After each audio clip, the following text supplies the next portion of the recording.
السلام علیکم ورحمۃ اللہ وبرکاتہ۔ بسم اللہ الرحمن الرحیم۔ الحمد للہ نحمده ونستعینه ونستغفره ونؤمن به ونتوکل علیہ ونعوذ باللہ من شرور انفسنا ومن سیئات اعمالنا، من يهده اللہ فلا مضل له ومن يضلله فلا هادی له، ونشهد ان لا الہ الا اللہ وحدہ لا شریک له، ونشهد أن سيدنا وحبيبنا ونبينا مولانا محمدا عبده ورسوله صلى الله تبارك وتعالى عليه وسلم، أما بعد. عن أبي الدرداء رضي الله عنه قال: التمسوا الخير دهركم كله وتعرضوا لنفحات رحمة الله، فإن لله نفحات من رحمته يصيب بها من يشاء من عباده، وصلوا الله أن يستر عوراتكم ويؤمن روعاتكم. عن عبد الرحمن بن جبير بن نفير أن رجلا قال لأبي الدرداء رضي الله عنه: علمني كلمة ينفعني الله بها. قال: وثنتين وثلاثا وأربعا وخمسا، من عمل بهن كان ثوابه على الله الدرجات العلى. قال: لا تأكل إلا طيبا، ولا تكسب إلا طيبا، ولا تدخل بيتك إلا طيبا، وسل الله يرزقك يوما بيوم، وإذا أصبحت فاعدد نفسك من الأموات فكأنك قد لحقت بهم، وهب عرضك الله، فمن سبك أو شتمك أو قاتلك فدعه الله، وَإِذَا أَسَأْتَ فَاسْتَغْفِرِ اللَّهِ. عن ابن الدرداء رضی اللہ عنہ قال: ثلاث من ملاك أمر ابن آدم، لا تشكو مصيبتك، ولا تحدث بوجعك، ولا تزكي نفسك بلسانك. قابل احترام بزرگ و دوستو، حضرت ابو درداء رضی اللہ تعالی عنہ بڑے مشہور صحابی ہیں۔ اللہ تبارک و تعالی نے علم کا بہت بڑا حصہ انہیں عطا فرمایا۔ صحابہ کی جماعت میں ان کو حکیم الامت کہا جاتا تھا۔ حکیم الامت، صحابہ کی جماعت میں اتنا بڑا مقام تھا، اور علماء صحابہ میں ان کا شمار۔ اصل چیز کیا ہے؟ زندگی کے اندر اپنے دین کی حفاظت، اپنے دین پر صحیح عمل کے لیے علم کی ضرورت ہے، اور علم کے لیے اہل علم کی ضرورت ہے۔ علم ہماری زندگی کا جو مقصد ہے وہ عبادت ہے، اور عبادت بھی صحیح ادا اسی وقت ہوتی ہے جب صحیح علم ہو۔ تو سوچیں علم کتنی اہم چیز ہے۔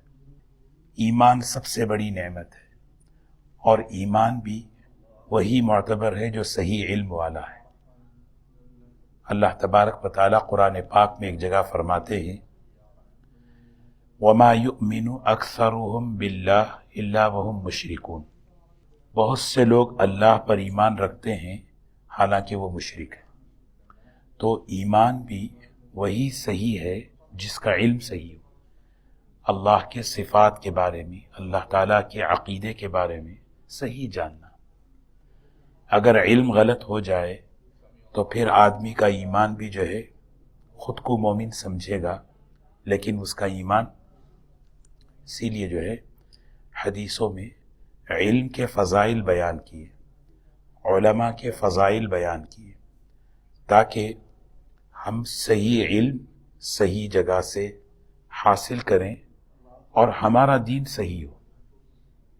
اگر صحیح جگہ سے صحیح علم حاصل نہیں کیے تو جو دین ہوگا وہ اپنے طریقے کا دین ہوگا، اور اس وقت کی یہ بہت بڑی گمراہی ہے، کیونکہ یا تو علم حاصل نہیں کر رہے، یا علم حاصل کر رہے ہیں تو صحیح جگہ سے حاصل نہیں کر رہے۔ اور اس کی پیشن گوئی حضور اکرم صلی اللہ علیہ وسلم نے دی ہے کہ ایک وقت قیامت کے قریب ایسا آئے گا کہ علم اٹھا لیا جائے گا، جہالت بڑھ جائے گی۔ حالانکہ اگر دیکھیں علم کی سورسز بہت بڑھ گئے، نہیں کتنی چیزیں علم کی، لیکن جہالت کس بات کی طرف اشارہ ہے؟ صحیح علم کی طرف، اور صحیح جگہ سے علم۔ ہم تک جو علم پہنچا ہے اس کا سب سے بڑا جو مستند ذریعہ ہے وہ حضرات صحابہ اکرام ہیں۔ اللہ کے رسول صلی اللہ علیہ وسلم کے اور امت کے درمیان یہ وہ مبارک طبقہ ہے جس کو اللہ تعالیٰ نے دین کو پہنچانے کے لیے چنا ہے۔ اس لیے صحابہ کی عظمت، صحابہ کا احترام اور ان سے محبت ایمان کی علامت ہے۔ صحابہ سے محبت یہ ایمان ہے، صحابہ کی عظمت ایمان کا تقاضا ہے، کیونکہ یہ ہمارے اور اللہ کے رسول صلی اللہ علیہ وسلم کے درمیان یہ جو ہے دین کے پہنچنے کا ذریعہ ہے۔ ذریعہ ہی اگر بگاڑ دیا جائے پھر کیا ہوگا؟ اس کا دین بگڑ جائے گا، اور اس کی کوشش ہو رہی ہے۔ تو اللہ تعالی ہماری حفاظت فرمائے۔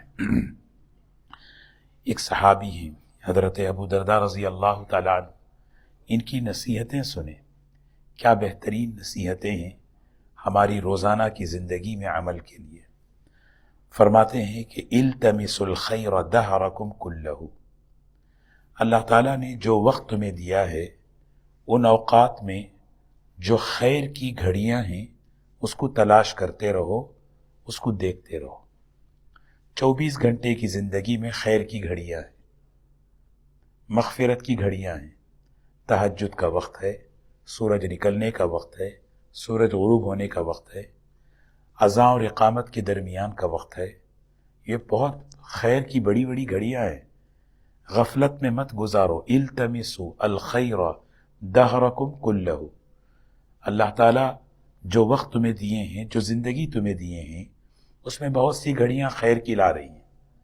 یہ روزانہ کے اعتبار سے، ہفتے کے اعتبار سے، مہینے کے اعتبار سے، سال کے اعتبار سے یہ گھڑیاں آتی رہتی ہیں زندگی میں۔ یہ تو وقت گھڑیاں ہیں۔ اور دوسری جو چیز ہے، مثال کے طور پر خیر کے، مغفرت کے مواقع اللہ تعالیٰ لاتے رہتے ہیں۔ کسی کی کام آ جانا، کسی کو مسکرا کر دیکھ لینا، کسی کو دین کی بات کر دینا، کسی سے جو ہے اچھی بات کر لینا، کسی کو جو ہے سلام کر، یہ خیر۔ تو یہ جو تمہارے زمانے میں اللہ نے خیر کی جو گھڑیاں دی ہیں، اسے کیا کرو؟ التماس، اس کو اندر سے تم طلب حاصل کرو۔ اور پھر وَتَعَرَّضُوا لِنَفَحَاتِ رَحْمَةِ اللَّهِ، وہ گھڑیاں جب آ جائیں ہچکچاؤ مت، اپنے آپ کو آگے کرو، کیونکہ زندگی ختم ہو جائے گی، وقت گزر جائے گا۔ زندگی ختم ہو جائے گی، وقت گزر جائے گا۔ اور پھر فرمایا اللہ سے ہمیشہ مانگتے رہو ان یستر عوراتکم ویؤمن روعاتکم، اللہ تمہارے عیوب پر پردہ ڈالے اور تمہارے دشمنوں سے تمہاری حفاظت فرمائے۔ یہ روز اللہ سے مانگو، وصل اللہ، اللہ سے سوال کرتے رہو۔ یہ ہمیں اپنی دعاؤں میں یہ دعا لانا ہے۔ کیا ہے؟ ان یستر عوراتکم، اللہم استر عوراتنا وآمن روعاتنا، اے اللہ میری کمزوریوں پہ پردہ ڈال دے۔ ہر ایک کے پاس کمزوریاں ہیں، اے اللہ میری عیوب پر دنیا میں بھی آخرت میں بھی پردہ ڈال دے۔ اور پھر فرمایا وَيُؤَمِّن رَوْعَاتِكُمْ، اور دشمنوں کے خوف سے اے اللہ مجھے امن میں رکھ۔ خوف مختلف طریقوں کا ہوتا ہے۔ خوف جو ہے دشمن کا بھی ہوتا ہے، تنگ دستی کا بھی ہوتا ہے، جاب چھوٹنے کا بھی ہوتا ہے، مختلف قسم۔ اے اللہ ہر قسم، روعہ کہتے ہیں ہر وہ اندیشہ جس سے انسان کو دنیا کی زندگی میں پہنچ سکتا ہے، اللہ سے امن مانگو۔ دیکھیے کتنی بڑی۔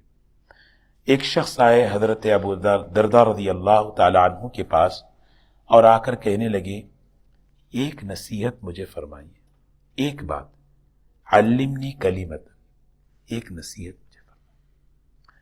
جب آدمی بڑوں کے پاس جائے، ایک صاحب سے کل ملاقات ہوئی، وہ حضرت مولانا ابو الحسن علی ندوی رحمۃ اللہ علیہ سے ان کے خاندان کے تھے۔ بڑی عجیب بات، انہوں نے ان کی باتیں بتاتے رہے۔ پھر ایک بات انہوں نے عجیب کہی، کہا کہ جب میں امریکہ آ رہا تھا تو میں حضرت سے ملاقات کیا. حضرت سے ملاقات کر کے میں نے کہا حضرت مجھے نصیحت کریں. تو حضرت مولانا علی میاں صاحب رحمۃ اللہ علیہ نے ایک نصیحت فرمائی. فرمایا نماز کی پابندی کرو، نماز مت چھوڑو، بقیہ سب آنے جانے کی چیز ہے. فرماتے ہیں کہ آج اس وقت سے آج تک الحمدللہ میں نماز کا پابند.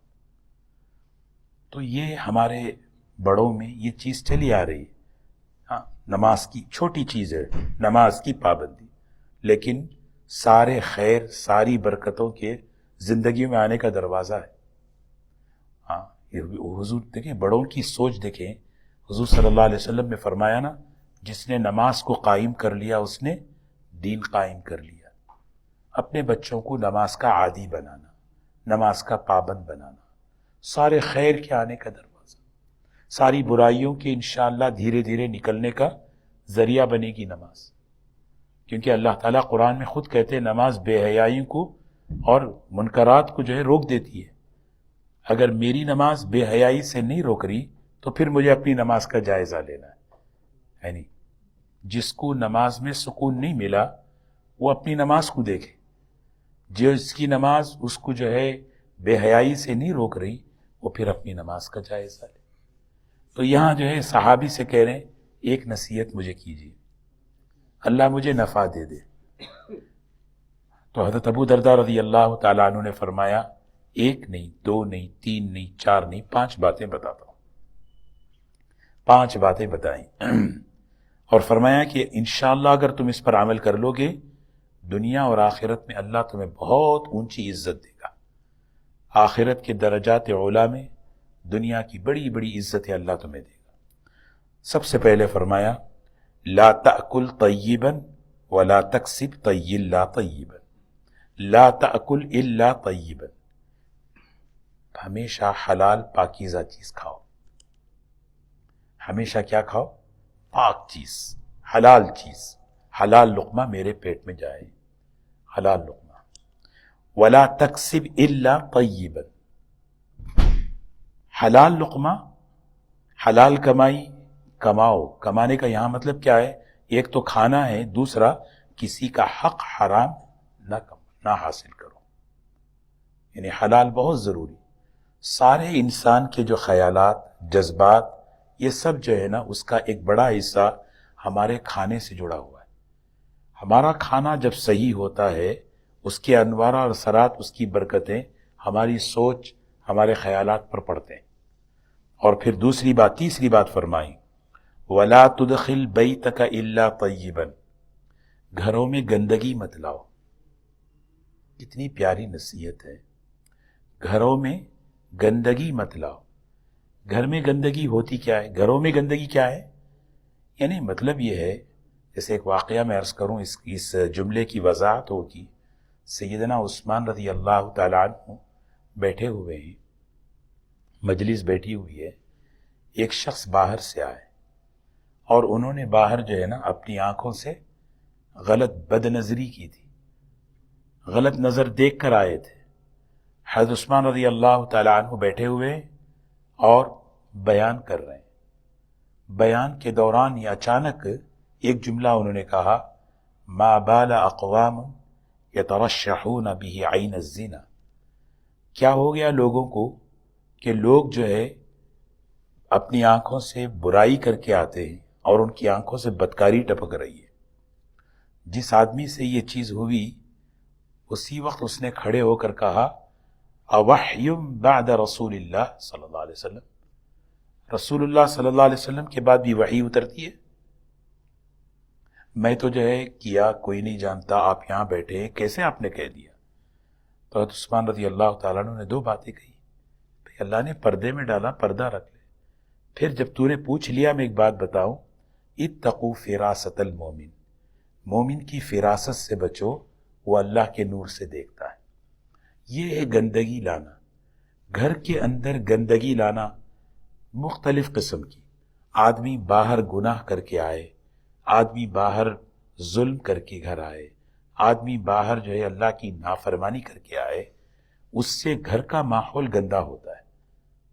گھر کے ماحول کو پاکیزہ رکھنا، گھروں کے اندر بچے، عورتیں، ان کی پرورش، ان کی تربیت، ان کا وقت گزرتا ہے، تو جہاں وقت ہمارا گزرتا ہے وہاں کا ماحول پاک رکھنے کے لیے باہر، یعنی مطلب اپنی باہر کی زندگی کو بھی پاک رکھو کہ گھر میں گندگی مت لاؤ۔ اور پھر فرمایا چوتھی بات، وصل اللہ یرزق کا یوم بیوم، روزانہ اللہ سے اس دن کی روزی طلب کرو، رزقا یومم برزق، یعنی آدمی سوچے روزانہ اللہ سے مانگ، یا اللہ، اے اللہ آج کی روزی۔ موسیٰ علیہ السلام کی دعا ہے، ربی انی لما انزلت الی من خیر فقیر، اے اللہ جس چیز کا میں محتاج ہوں تو مجھے دے دے، اے اللہ جس چیز کا میں محتاج ہوں وہ تو مجھے دے دے۔ اور روزانہ اس کو ہم دیکھیں، ہمیں اللہ سے مانگنا ہے، یا اللہ ہمیں روزی دے۔ ایسا نہیں کہ مہینے میں ایک مرتبہ، ہفتے میں ایک مرتبہ، آدمی روزانہ اللہ سے سوال کرے۔ اور پھر آخری بات، یعنی پانچویں بات فرمائی، جب تم صبح کرو، اس حال میں تمہاری صبح ہو کہ تم اپنے آپ کو مردوں میں شمار کرو، یعنی میری زندگی کا آخری دن، مجھے آخرت کے لیے تیاری کرنا ہے، مجھے آخرت کی یہ باتیں کہنے کے بعد فرمایا دیکھو ایک آخری اور بات تمہیں کہتا ہوں، اپنی عزت اللہ کے لیے ہدیے میں دو، وَهَبْ عِرْضَكَ لِلَّهِ، ہبہ کہتے ہیں گفٹ دینا، اور اپنی عزت کو کسے ہدیہ دیں؟ اللہ کے لیے، عزت کو اللہ کے لیے، عزت کو ہدیہ دینا۔ وہ کیسے؟ فرمایا فَمَنْ سَبَّكَ أَوْ شَتَمَكَ أَوْ قَاتَلَكَ، کسی نے تمہیں گالی دی، کسی نے تمہیں برا کہا، کسی نے تمہیں مارا، اس معاملے کو اللہ پہ چھوڑ دو، معاف کر دو۔ یہ ہے اپنی عزت آپ نے کیا کی؟ اللہ کو ہدیے میں دی۔ اور جو چیز آدمی اللہ کو ہدیے میں دیتا ہے، اللہ اس کو حفاظت، اللہ اس کو قبول کرتے، اس میں برکت دیتے۔ اسی لیے معاف کرنے کے بڑے فضائل بیان کیے ہیں، معاف کرنے کے بڑے فضائل، اپنی عزت کو ہدیہ دینا ہے۔ وہی مشہور قصہ ہے نا، تبوک کے موقع پر بڑے بڑے صحابہ بہت خرچ کر رہے تھے، ایک صحابی کچھ بھی نہیں تھا ان کے پاس، غریب تھے، انہوں نے رات میں دعا کی، یا اللہ تیرے نبی نے تیرے دین کے لیے مانگا ہے اور میرے پاس کچھ ہے نہیں، میرے پاس کچھ ہے نہیں، یا اللہ بس میں ایک چیز تجھے دیتا ہوں، جس نے بھی مجھے گالی دی، برا کہا، میں وہ تیرے لیے معاف کرتا ہوں، اس کو تو قبول کر لے۔ فجر کے بعد حضور صلی اللہ علیہ وسلم نے سوال کیا، کون ہے وہ شخص کھڑا ہو جائے مجمع میں جس نے کل رات اللہ سے یہ کہا کہ میں نے اپنی عزت اللہ کو دی تھی؟ صحابی پریشان کھڑے ہوئے، یا رسول اللہ صلی اللہ علیہ وسلم کس نے آپ کو بتایا؟ کہا جبرائیل نے بتایا، اللہ کی طرف سے۔ تو دوستو یہ بہت بڑی بات ہے، چھوٹی چھوٹی باتیں ہیں کہ آدمی حلال کمائے، کسی کا حق اپنی زندگی میں نہ لے، کوشش کرے کسی کا کوئی حق میرے پاس نہ آئے، اپنا حق چلا جائے معاف کر دے وہ الگ بات، لیکن کسی کا حق میرے پاس نہ آئے، حلال کمانا، اور اس کے ساتھ آدمی دیکھے نہیں میرے پاس کسی کا حق میرے پاس نہ آئے۔ اور تیسری چیز، گھروں میں گندگیاں نہ لائے، روزانہ اللہ سے اس دن کی رزق، اس دن کی اللہ سے، یا اللہ مجھے سے، کیونکہ یہ روز مانگنے کی چیز۔ اور پھر آخر میں فرمایا کہ اپنی عزت اللہ کو ہدیہ میں دے۔ اللہ تبارک و تعالی ہمیں عمل کی توفیق نصیب فرمائے۔ بڑی بہترین نصیحتیں ہیں حضرات صحابہ کی، اس میں حضرت ابو درداء رضی اللہ تعالی عنہ، ان کی یہ نصیحت، جیسے میں نے شروع میں عرض کیا، ہمیں صحیح جو قرآن پاک کی تشریح، ترجمانی، جو فہم ہمیں ملتی ہے وہ حضرات صحابہ کی ان کے علوم سے ملتی ہے، ان کے علوم ہیں۔ ان کے علوم سے اگر ہٹیں گے تو پھر گمراہیاں آئیں گی، پھر ایمان بھی وہ ہم سیکھیں گے جو ہمارا ہوگا۔ میں اپنے ذہن میں ایمان ایک بنایا ہوں، میں اپنے ذہن میں عبادت کا ایک تصور کیا ہوں۔ آج یہی وجہ ہے علم صحیح جگہ سے صحیح علم حاصل نہ کرنے کی وجہ سے ایک بڑا طبقہ عبادت بھی کر رہا ہے جہالت کے ساتھ. عبادتیں ہیں جہالت کے ساتھ ہے. ثنا صحیح نہیں، دعائے قنوت صحیح نہیں، التحیات صحیح نہیں، کیونکہ یہ چیزیں چھپی ہوئی ہوتی ہیں. جب آدمی کسی کے ساتھ بیٹھے اور بیٹھ کر میری التحیات سن لے، میری دعائے قنوت سن لے، روزانہ کی چیز ہے، آپ ذرا میری ثنا سن لیں، تو یہ چیز جو ہے نا آدمی کیوں، اس لیے کہ ایک یاد ہو گئی یا بچپن میں پتہ نہیں کیسے یاد کیا، کہاں یاد کیے کہ، اور یہ تو صرف نماز ہے جو چھپی ہوئی چیز ہے. اور اسی طرح ایمان، دین ایک مکمل زندگی ہے. تو اس لیے ہم یہ نیت کریں کہ علم صحیح حاصل کرنا. بغیر علم کے ایمان بھی صحیح نہیں، دین بھی صحیح نہیں. ایمان ملے گا جو ہمارا اپنے طریقے سے ایمان. اسی لیے اللہ تعالیٰ پر ایمان لوگ لاتے ہیں، لیکن اس میں کئی طرح کے عقیدے شامل کر لیں، کئی طرح کے تصورات، توہمات ہیں. یہ ایک بہت وجہ اس کی کیا ہے؟ وجہ اس کی ہے کہ ہم صحیح علم سے، صحیح علم کے وسائل سے ہم کٹیں. اللہ ہم سب کو معاف فرمائے. سبحان اللہ بحمدہ، سبحانک اللہم بحمدک، نشہد ان لا الہ الا انت، نستغفرک ونتوب الیک، نستغفرک ونتوب الیک. سبحان ربک رب العزة عما یصفون، وسلام علی المرسلین، والحمد للہ.